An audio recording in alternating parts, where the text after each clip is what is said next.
Hello all. ఇప్పుడు నేను చూపెట్టే స్వీట్ని పెద్దోళ్ళ నుంచి చిన్నోళ్ళ వరకు ఎవరైనా తినొచ్చు అన్నమాట. షుగర్ పేషెంట్స్ కూడా తినొచ్చు, రోజుకి ఒకటి అట్లా తీసుకోవచ్చు. అండ్ ఈ డ్రై నట్స్ చూసేటప్పటికి మీకు అర్థమైపోయి ఉంటుంది డ్రై ఫ్రూట్ లడ్డు అని. అండ్ ప్రాసెస్ కూడా చాలా సింపుల్.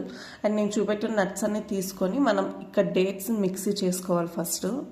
అందులో ఉన్న సీడ్స్ అనేది తీసుకొని అండ్ ఇట్లా మెత్తగా పేస్ట్ చేసుకున్నాక మనం ఏవైతే డ్రై నట్స్ కట్ చేసి పెట్టుకున్నామో వాటిని ఫ్రై చేసుకోవాలి. ఒక స్పూన్ గీ యాడ్ చేసుకొని అండ్ అవి లైట్గా గోల్డెన్ కలర్ వచ్చేంత వరకు మనం వాటిని మంచిగా ఫ్రై చేసుకోవాలి.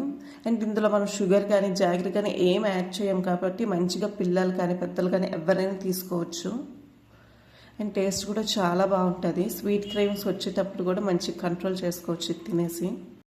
అండ్ నెక్స్ట్ అదే కడాయిలో ఒక స్పూన్ గీ యాడ్ చేసుకొని మనం ఇంకా డేట్స్ ఇంకా ఖర్జూరం కట్ చేసి పెట్టుకున్నాం కదా, అవి కూడా యాడ్ చేసుకొని అవి కూడా ఒక 2 minutes ఫ్రై అయ్యాక మనం అన్నీ కలిపి లడ్డూల్లో చుట్టుకోవడమే.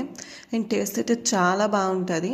అండ్ బయట కొనేదానికన్నా మన ఇంట్లో చేసుకుంటే ఇంకా హైజీన్గా ఇంకా తక్కువ ఖర్చుతో అయిపోతుంది. అంతే. వీడియో నచ్చితే please do like, share and subscribe to my channel.